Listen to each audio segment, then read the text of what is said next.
Sports have always been a really big part of my life. I kind of decreased over the years. I went through a little bit of a man bun stage, which I regret, but I pulled it off for a little bit.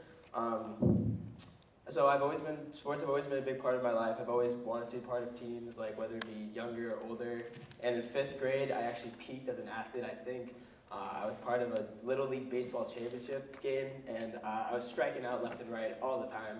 I think I got like 2 hits the whole year, and it was like the last inning, and I was up to bat, and Mr. Gott was like, he was my coach, and he was like, you know what, Will, you're gonna get a hit. I was like, okay, Mr. Gott. I was like, I'll see you like 10 seconds after I strike out. I was like, okay. Got up, walked, and I was like, okay, I'm on first base. I'm gonna be the winning run, and I ended up being the winning run. It was super cool, like definitely the best achievement I've ever done, and it was just a great experience for me. And from that moment on, I was like, you know, I want to be part of sports. I want to be part of a team because you're able to just bond so much and just have a good time with the boys and just be together and really bond. So teamwork, I did a study about this, and this is a thing I pulled from coworkers that wanted to be like the top factors employees consider when working with coworkers. So teamwork and communication is at 44.3%. You have to be able to communicate with the team you're on. Like you have to be able to work together, and if someone's struggling, then another person needs to step up and help that person, because that's all about being a team and like working together.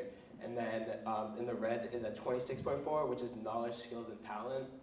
And obviously you have to be good at what you're doing. You can't have no knowledge about the subject at all. You have to be there and know what you're doing and to be successful. And then at 24.5%, attitude and like being friendly and the friendliness. So if you come in with a bad attitude, you're not going to be successful, and you're going to bring other people down. You're going to, like, if you come to work, you come to school and you say, I don't want to do this, I don't want to do that, then you're just not going to be successful. And if you're part of a team, then you're definitely not going to be successful because you're just bringing everyone's vibes down. And then at a little under 5% was green, which is fun. And I always like try to be fun, like during school. Like I like have fun, I like to do my work and have fun while doing it. But it's not the most important asset to have because you're distracting others, or you could not be totally on task, which could be bad for the long run of it. But you can also have fun to be you don't have to not have fun to be successful. You can still have fun to be successful. So I did a study. It was called the Robbers Cave Study. It was done a very long time ago, but it's still really relevant today. The whole point of it was this guy named Sharif. He was a psychologist. He took these 2 groups of boys and he separated into 2 separate camp groups. And they didn't really know about each other, but they had some idea. And over 2 days, they bonded in their separate things. They made flags and they did other things like that. And basically, that's what they did. And then after 2 days of bonding, they went and played wiffle ball, like ultimate frisbee, just competitive games against each other, nothing like absolutely crazy, no like super head-on sports. And they formed like this really big rivalry, and like all these kids were from like the same background. They all had like a mom and a dad and good income, so they were all part of the same like logistical background. And basically with this, they like formed a rivalry, and they would like sneak into each other's like their whole cabin things, and they would like burn things down. They stole like wicked valuable items. Like it was actually insane, and it just goes to show how powerful teamwork could be. Like when everyone's like on the same page and they all like hate each other, like it could just show like how big this could be. And I also watch Coach Carter because he talks a ton about teamwork. It's about Samuel Jackson, who coaches a basketball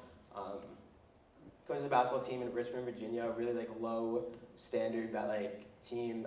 They have no money, the school.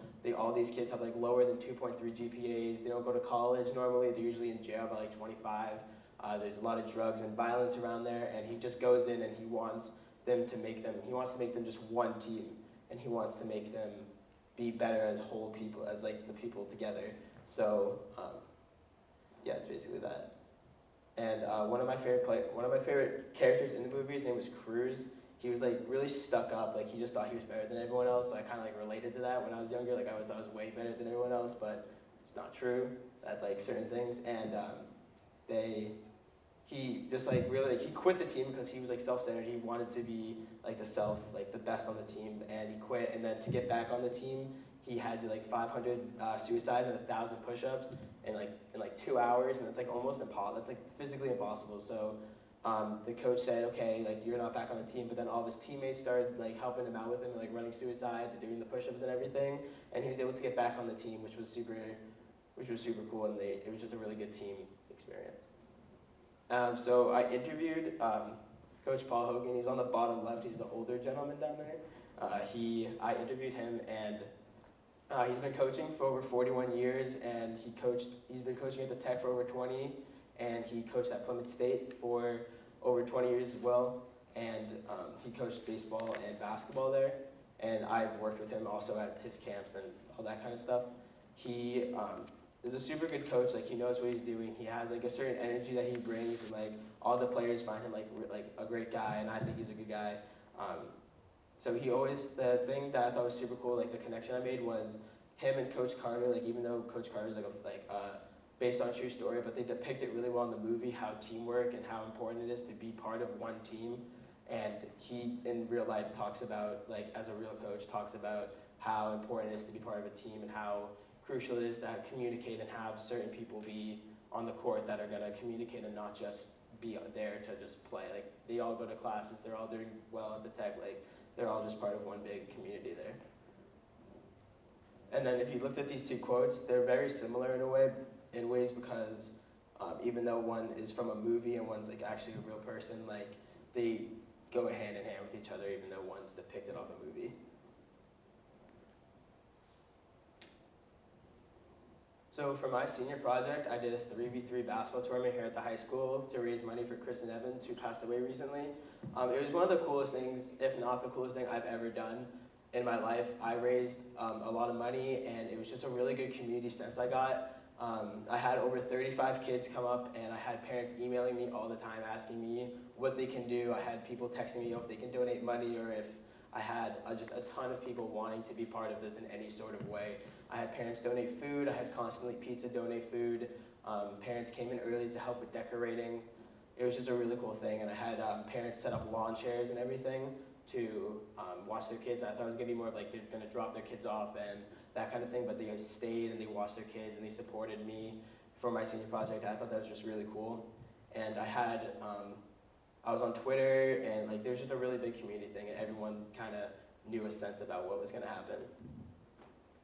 So I had one girls team who was made up of Courtney, Jamie, and Lauren Boyette, who was MIA in this pick, but she was there.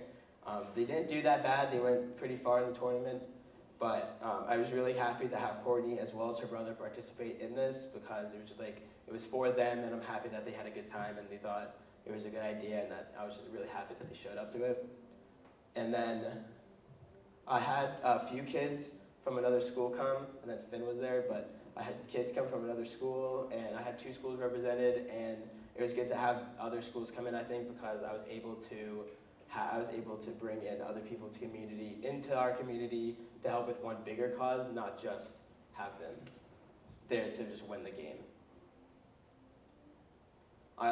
This was just me explaining, I had over 35 kids show up, which was a really good turnout. I was not expecting nearly that many, but I was very happy with it. I was just explaining here the rules of everything and what's happening and how the gameplay is going to work, and it was just super exciting to see that group of kids. It was nerve-wracking because I did not think that many kids were actually going to show up to it. And then here are just some of the boys warming up, getting ready for a big tournament game. All right, so here is me and my mentor, Mr. Frank Moreno, who's also the coach here. I look up to him. He's a really good role model. He really sets like a certain agenda for everyone, and he has high hopes for everything we do. So I ended up raising over $400 for this, and I think that was a pretty good turnout. I was not expecting that. I was hoping maybe like $100, maybe $150, and just see how it goes from there.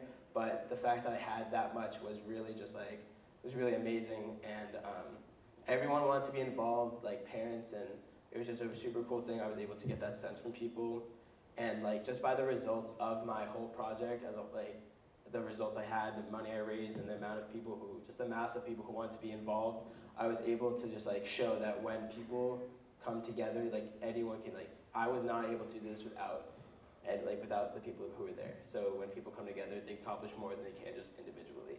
And by having that, I'm very satisfied with the way my senior project turned out.